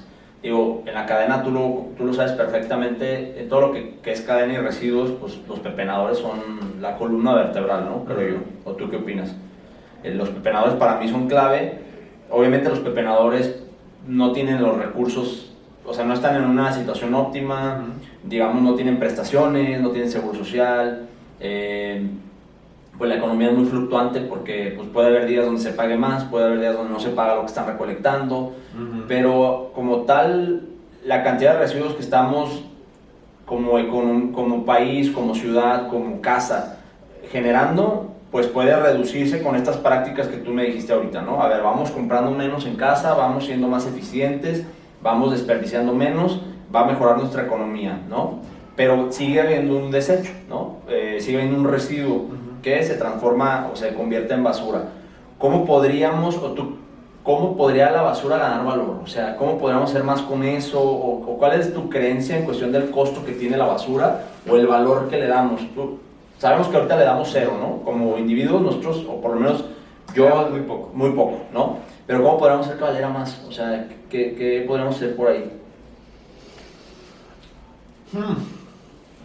No, para mí el problema muy grande es pues cuánto paga el ecosistema por recibir lo que estás dando o cuánto paga por el material, ¿verdad?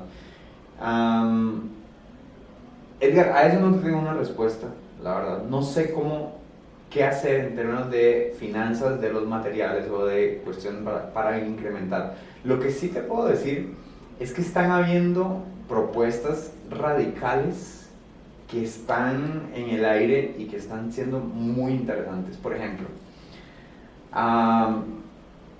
yéndose a la raíz de los problemas, sabemos muy bien el problema del fast fashion, ¿no?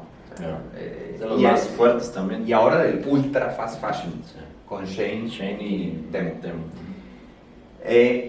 Pues Francia, el ministro de Ambiente ayer dio unas declaraciones y dijo que están pensando seriamente en ponerle un techo al costo mínimo que puede vender una empresa cuando tenga una producción de 1000 ejemplares o más. Significa que si vos sos una empresa lo suficientemente grande para hacer 1000 prendas de algo, no vas a poder vender esa prenda por menos de 10 euros.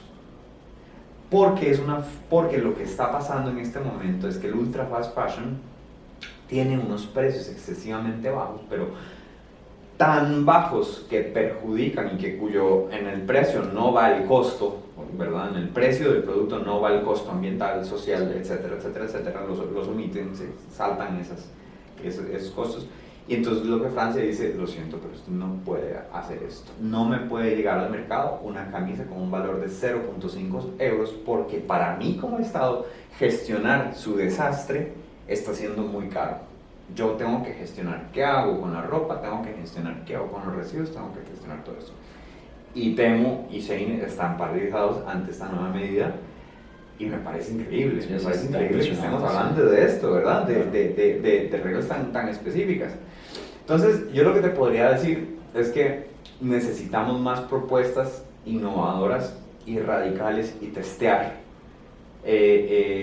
cuestiones que permitan que no solamente el valor de los materiales aumente, sino también que se dirijan a la raíz de la causa. No sé muy bien cómo pasará con el tema de los plásticos, pero también hay que ir a ver quién o qué, o sea, los precios fluctúan día con día. ¿Se puede hacer algo con esos precios? No lo sé. Yeah. Sí. Oye, ¿y eres optimista al futuro que tenemos adelante con todo lo que tú, o sea, entre más estudias y más lees y pues tú lo acabas de decir,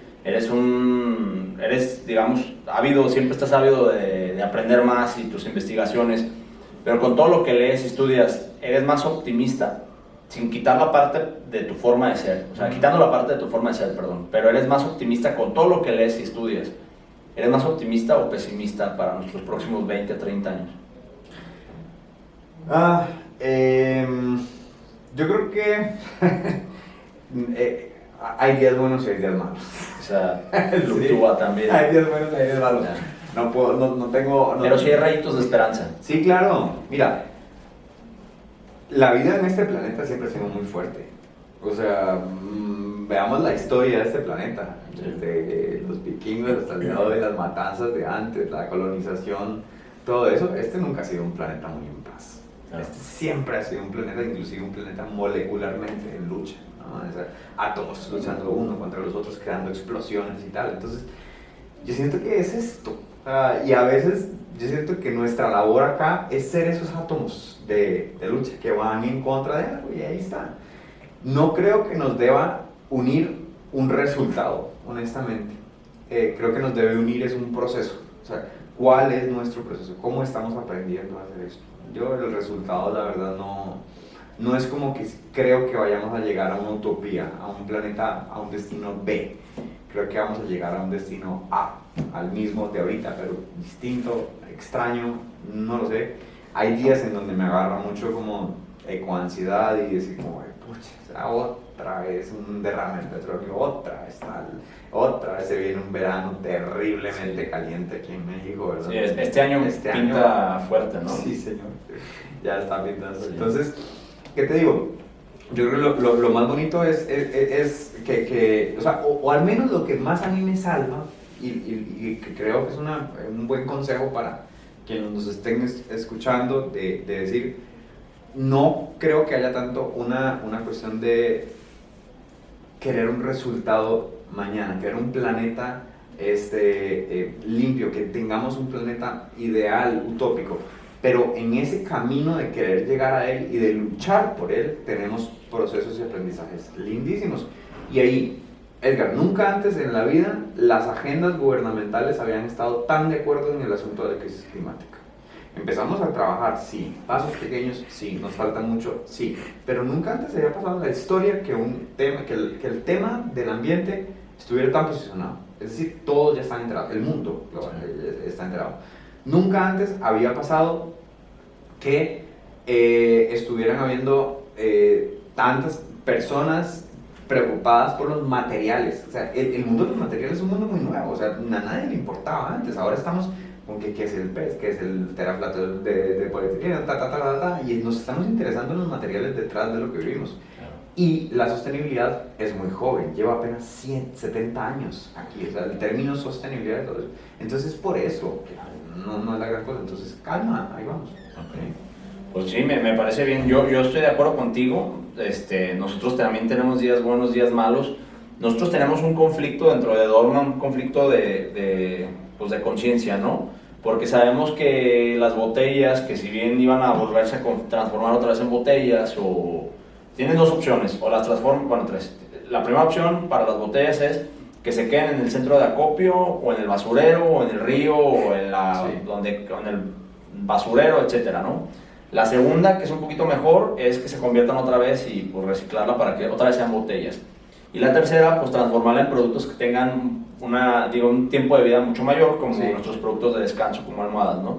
Pero ahí no termina, porque nosotros no hemos logrado dar match con qué termina siendo esa almohada después de terminar su ciclo de vida, ¿no? Entonces ahí es donde tenemos que empezar a trabajar mucho para que esa almohada tenga otra vez un uso. Entonces, esta parte de conciencia, hay días donde decimos, sí, estamos ayudando al mundo, y otros días decimos, híjole, todo lo que nosotros también somos parte de la contaminación. Pero bueno, creo que es parte del crecimiento, y mientras tengas una estrategia de sustentabilidad y sostenibilidad que sea genuina, que no lo hagas por vender más, que no lo hagas para que tu marketing sea más bonito, que no implementes, y eso es más como para empresas ya medianas o más grandes que nosotros, o grandes y transnacionales, que yo veo. Hace poco fui a una conferencia del mercado de carbono en Querétaro, y la verdad es que muy bonita, muy bien organizada, unos foros preciosos para platicar, pero realmente el contenido muy superficial. O sea, realmente eran empresas extremadamente grandes que tienen el líder de sustentabilidad, tienen el encargado del medio ambiente, pero muy plano. Sí. O sea, realmente van, se presentan y dicen, nosotros estamos poniendo paneles. Bueno, pues es muy buena, pero pues qué más, ¿no? O sea, ¿cómo estás integrando lo que estamos viviendo el día a día ahora sí con que dejes de producir tanto? Entonces yo creo que, como comentas, se resume en que pues no puede ser todo estándar y todo lineal, sino que vamos a tener días buenos, días malos, momentos buenos, momentos malos, y yo también considero que en la mejor época, porque ya está en boca de todos, porque las nuevas generaciones también ya se preocupan mucho más de lo que están consumiendo. Christopher, te quería hacer una pregunta. Bueno, ¿cuál es digamos, tu estructura en tu día? Esa es, muy breve, nada más coméntanos, o sea, cómo te organizas, porque, pues, por un lado ya nos dijiste investigas, por el otro lado tienes proyectos de desarrollo, por otro lado también te buscan empresas, te buscan emprendedores que están buscando también a lo mejor darle un poco de forma a su estrategia o su comunicación. ¿Cuántas horas le inviertes al día, desde que te levantas hasta que te duermes, o ya tienes como más disciplinadas las horas que le dedicas? ¿Cómo te estructuras en el día? Sí, fíjate que, bueno, hace un año era de trabajar todos los días como hasta las 10 de la noche, o en fin, no parar, no tenía fines de semana y además no tengo una buena concepción del tiempo. Ya. Entonces se me dificulta saber parar, como, sí, porque no puedo, mi mente siempre está. Ya. Ahorita, pues no, Alan me pone un freno y me dice, bueno, ya, o sea, ¿cuándo vamos a vivir? ¿Cuándo vamos a salir a comer y todo? Entonces fíjate que ahorita estoy trabajando con un horario de oficina, Ya. de 8 a 5 y ya, y cierro la oficina. Hay días en donde es muy difícil parar a las 5 y lo aceptamos y luego ahí lo compensamos con un viernes saliendo antecitos, esto y el otro. Hay días en donde hay que hacer flexibilidades, pero tengo en mi calendario, ya en mi calendario tengo exactamente todos los días, como por ejemplo tomar desayuno, tomar una siesta aquí, tomo una siesta de media hora casi todos los días, hacer ejercicio aquí, almorzar y cenar y pasar tiempo de calidad. Y también lo que hice fue como un ejercicio que también hizo, que me enseñó una amiga, que fue dividir cuántos sombreros tenés en personal. Entonces yo soy yo trabajo, soy yo pareja, soy yo amigo, soy yo familia, ¿verdad? Soy Christopher familia, soy Christopher pareja. Entonces a partir de ahí, ok, bueno, Sí, son varios. Son varios Christopher. Sí. Vamos a ver cómo se van a poner eso. Entonces a cada Christopher le tengo un colorcito en la agenda, en el calendario, y entonces ahí los fines de semana llamo a familia, amigos, en la noche hago esto, tal día esto. Y ahí voy como equilibrándome. Ha sido muy lindo, la verdad, tener una presión de equilibrarme y no trabajar tanto, porque yo creo que estamos muy desequilibrados y realmente el 90% de gente que conozco que trabaja en el mundo de la sostenibilidad estamos desbordados de trabajo, trabajando en 1000 cosas al mismo tiempo. Pero ¿a dónde está tu regeneración? ¿A dónde está tu descanso? Descansa bien, descansemos bien. Y fíjate, a mí en todo caso, que yo soy alguien muy creativo, el descanso y el ocio es fundamental. Sí. Porque de hecho ahí es donde más trabajo. O sea, donde más ideas me salen de lo que voy a hacer, del reel, del esto, de un libro, de tal, de todo. Pero sí.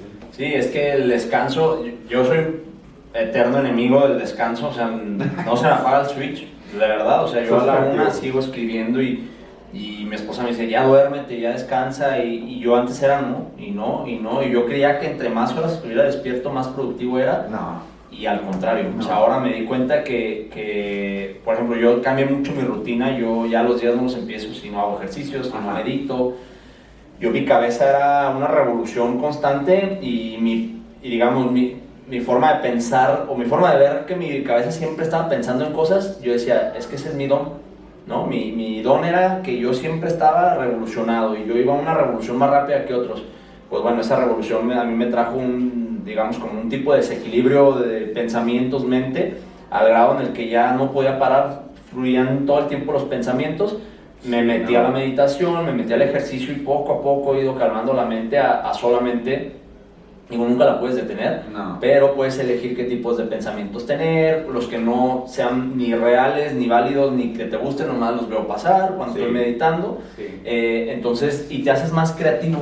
Yo siempre también como tú tuve un lado creativo, pero nunca lo explotaba. Yo me metí de lleno a la parte operativa del negocio y ahí es donde el negocio, o Dorma, la empresa, empezó a perder mucha tracción en el mercado porque mi parte creativa se fue. Claro. Porque yo todo el día estaba como manchando. Sí, y es la que le llevaba. Sí, porque los modelos de negocio no se actualizan y nos quedamos, digamos, con el modelo de negocio era 2018 y estamos queriendo competir con él en el 2022 y pues tú sabes que estábamos fuera. Y te quedas una pregunta, Christopher, ¿cuál es tu fracaso así, el peor que tú que tengas, el que más recuerdo, el fracaso que más te haya marcado? Ya sea personal o profesional, que te haya dado como un golpe en el estómago.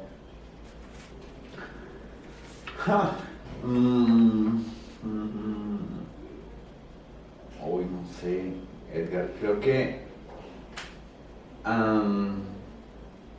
mi psicólogo siempre me dice que yo tengo un problema con la evasión porque siempre ando muy de echar para adelante. Fíjate que nunca, o sea, he quebrado empresas, he estado en la quiebra yo financieramente, he tenido problemas de relaciones, o sea, también muy graves. He pasado por todo eso que llaman fracasos, pero pues para mí es una oportunidad de aprendizaje muy grande y de ser autocrítico, decir, ¿qué hiciste mal? Yeah. O sea, ¿qué hiciste mal para esto? O sea, has tenido varios, pero los has sabido Sí. digerir y sacar adelante. Sí. Fracasos ha habido, o sea, hemos quebrado varias empresas de emprendimientos que bueno, empezaron siendo buenas ideas y todo, y luego te diste cuenta que no. O también de las cosas más fuertes que han pasado fue meterme he trabajado varias veces, sobre todo antes, hace 10 años, cuando estaba muy joven, trabajé, fui voluntario en ONGs ambientales y todo, y en una me di cuenta que era un lavado de dinero. Y mucho tiempo después me di cuenta de eso, y ha sido como duro. Este mundo de la sostenibilidad es un mundo muy duro porque pues uno cree que no, que todo era para el bien, todo eso es el otro, hasta que llega la realidad y te dice, ¿verdad? Inclusive con los fracasos económicos también es como, pues vos decís, pues estoy tratando de hacer el bien, o sea, con mi producto hacer el bien, pero bueno, te fue malísimo porque no presupuestaste esto, porque no hiciste lo otro. Entonces, la verdad, varios, no diría uno, burnout terribles. Yo creo que esos son, o sea, los consideraría fracasos muy fuertes porque a mí me tumban. He tenido 3 en la vida, como 4, pero a los que me refiero de que en la cama, ¿verdad? O sea, como tirado casi muerto varios días, en donde ya tú dices, o sea, mi vida ya no hasta quiero, hasta aquí llegué, ya no quiero trabajar más, ya nada. Pero sí. Pues está muy interesante, sobre todo la capacidad que tiene, digo, yo te llevo algo de años, 5 años, pero la capacidad que tienes de procesarlos y recordarlos, yo vengo pasando por uno de los últimos 2 años, pero yo siempre les metía mucho sentimiento, o sea, cuando me acordaba de ellos siempre era con mucho la añoranza de lo que había sido, de lo que no fue, de lo que pudo haber sido, y una vez también mi terapeuta me dijo, quítale el sentimiento, velo como ves, Sí. no funcionó por X, Y, Z factores, velo como es, y eso solamente es un escalón para lo futuro que viene, y esa experiencia y esa sabiduría. Entonces quítale el sentimiento, cuando te acuerdes, quítale el sentimiento, si no vuelves a vivir el pasado.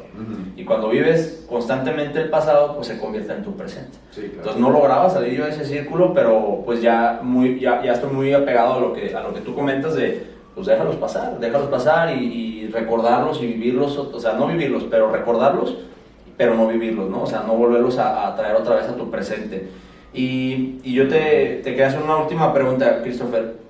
El Christopher de hoy, digo, qué bueno que nos conocimos, te conozco más a fondo, eres una enciclopedia, le decía ahorita a Juan Pablo que eres una enciclopedia de todo lo que has estudiado, todo lo que lees, todo lo que conoces, y me queda claro que por eso tienes el éxito que tienes y por eso la gente te sigue, por eso tienes tu comunidad, aportas mucho valor.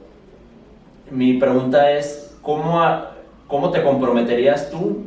Te platico brevemente qué estoy haciendo yo. Yo estoy haciendo una plataforma que se llama Ture, en donde nosotros estamos buscando crear proyectos sostenibles que impacten sobre todo en algunos de los 17 objetivos de las Naciones Unidas. Tenemos una fórmula que desarrollé yo que pues, mide el alcance, el impacto, el grado de inversión, el grado de complejidad, la innovación que se tenga y tecnología, y también el requerimiento económico que tengan, porque hay proyectos que pueden tener mucho alcance, pero que es extremadamente alto el nivel de inversión que se requiere y por eso a veces los hacen inviables, o al contrario, puede haber muchos que tengan mucho alcance y con un mini ajuste de inversión, y creo que es parte de la circularidad y el medio ambiente y cambio climático y sostenibilidad, entender que pues hay forma, nada más hay que aprender a diseñar, ¿no? Entonces, aquí hacemos proyectos de economía circular, de reciclaje, sustentabilidad, y sobre todo son células de innovación de alto impacto y que duren 6 semanas, de preferencia 6 semanas hasta 6 meses como máximo, de acuerdo al grado de complejidad. Entonces, parte de la invitación para conocernos también es como para que te pudieras unir a nosotros, después te platico un poco más en qué consiste, pero que te puedas unir al grupo de asesores que estamos haciendo, porque muchos de estos proyectos en algún momento se atoran. Se atoran porque no hay alguien que tenga todo el know-how que tú tienes y no tienen la visión que tú tienes, y tú tienes un don que ves las cosas como muy panorámicas, ¿no? O sea, te sales de la caja y las ves como muy arriba del escritorio, o el problema lo ves desde arriba de la montaña, y eso aporta mucho valor. Entonces, ¿tú cómo te podrías comprometer, Christopher, con todo lo que has hecho, con toda la expertise que tienes y sobre todo con los años que vienen, que van a ser los más productivos para ti también, como hacer un Christopher de más impacto? O sea, un Christopher como un empresario más, te doy ejemplos, pues convertirme en mejor empresario, llevar más lejos mi comunicación, o apoyar a más emprendedores que vengan apenas comenzando. O sea, ¿cómo harías más impacto los próximos 2 años, si tú quieres? Sí, justamente esa es una pregunta, y muchas gracias por comentar, y de hecho felicidades por eso, porque yo creo que estás pensándolo muy bien. O sea, me parece que en el mundo de la sostenibilidad es necesario plataformas que reúnan ecosistemas, y me refiero a inversionistas, me refiero no sabes las necesidades tan grandes que hay, y justamente como lo decís, también hay proyectos que estratégicamente uno les puede inyectar muy poquito y son muy grandes, ¿verdad? Dependen mucho de su impacto. Entonces, me parece una apuesta muy buena, porque en todo caso las plataformas y generar ecosistemas es una excelente idea. Sí. No es solamente un modelo de negocio, no es eso, estás generando un ecosistema, y eso es necesario en un mundo degradado y que necesita tanta regeneración. Es necesario ir con estas células de ayuda, de financiación, en todo caso de impulso. Sí. Yo creo que este año ha sido el año de hacerme esa pregunta, la que me estás haciendo hoy. El último año me la he tratado de responder, ¿cómo voy a hacer? Tengo tantas horas al día que le puedo dedicar a la vida, a las cosas. O sea, ahí está. Hice la otra vez un FODA. ¿Cuáles son mis fortalezas? ¿Cuáles son mis amenazas? Todo. ¿En dónde soy fuerte? Y creo que últimamente lo que estoy queriendo hacer es posicionarme y apostarle a que mi esfuerzo esté en la parte más estratégica de la cuestión o del proyecto más estratégico. Entonces, es decir, una buena curaduría en a dónde está la apuesta, y una buena curaduría y preocupación en cuál es el esfuerzo que vas a dar, y cuál de todas las cosas, ¿verdad? Porque de pronto me van a decir, o no sé, yo voy a proponer, mira, yo les voy a ayudar a ustedes a pintar esa pared blanca. Y ya estoy yo esforzándome pintando la pared blanca, pero realmente la pared blanca la hubiera podido pintar alguien más, pero yo en realidad era súper bueno poniendo o instalando el aire acondicionado, y eso les costó un montón al proyecto porque yo no me propuse y ya contrataron a alguien más. Entonces, pues, ¿a dónde vas a estar exactamente, y qué vas a decir que no? Okay. Bueno, y creo que es una pregunta que todos nos deberíamos hacer. ¿Cuál es nuestro no? ¿Cuáles son nuestros límites? Sí. ¿Qué vamos a aceptar y qué no? Y parte mucho del autoconocimiento y de aceptar a dónde están tus debilidades, de identificar a dónde están tus debilidades, y de aceptar, no con prepotencia, pero aceptar con un empoderamiento a dónde están tus fortalezas. Sí, yo, mira, mis últimos 2 años también han sido como pues bueno, para mí han sido una montaña rusa, porque pues cuando tú y yo nos conocimos, tuviste el tamaño de la planta, sí, tuviste el tamaño del proceso que creamos, y pues era 24 horas, un proceso súper demandante y súper técnico, porque al final de cuentas estás transformando basura, ¿no? O sea, sí, claro. Basura, desperdicios, residuos, en un producto final que termina en una cama. Entonces el grado de complejidad era alto, y el grado de exigencia alto también, porque operan 24 horas. Y ya pasé por una etapa en donde me reconvertí y entendí que había que yo, Edgar, también elevar un poco mi nivel de lo que venía haciendo, porque me había quedado como un chaparro comparado contra el crecimiento de la empresa. Entonces estos últimos 2 años yo, como dices tú, he hecho mucho autoconocimiento, y algo que se me ha quedado súper clave, y también en la plataforma de Tour es digamos, el bastión o la punta de lanza de este nuevo desarrollo, es el conocernos o el conocerte, pero qué skills tienes, ¿no? O sea, es qué habilidades únicas tienes tú, porque tu habilidad, tus 2, 3 habilidades son muy únicas y yo no las puedo igualar por más que quiera. Y yo tengo unas habilidades como desarrollo de proyectos o modelo de negocio. A mí me gusta mucho el diseño también en cuestión de una marca, de crear los empaques y todo eso me apasiona mucho y creo que juego en el 5% de los más altos, pero hay cosas que no son muy fuertes, como la finanza, como la administración o como el llevar el día a día de los proyectos, que a mí me cuesta muchísimo trabajo, ¿no? Pero para eso es cómo traigo, o sea, cómo me alío, cómo me hago sinergia con alguien que tenga esos skills de llevar un proyecto del día a día, pero yo tengo esta otra capacidad, entonces armas un equipo multidisciplinario súper potente. Claro. Entonces por ahí va, y qué bueno que ya tienes esta parte de autoconocimiento, qué bueno que ya te estás haciendo la pregunta del impacto. Yo creo que también todos los emprendedores que no se pregunten qué impacto están haciendo, creo que algo estamos haciendo mal, ¿no? Entonces me da mucho gusto y la verdad es que agradezco mucho también que hayas venido, pues el tiempo que hemos estado aquí. Una buena conversación. No, y pues conocerte más y la verdad es que te hiciste, digo, opino de ti que eres una enciclopedia y te voy a regalar estas almohaditas si quieren. Ay, muchas gracias. Unas almohadas.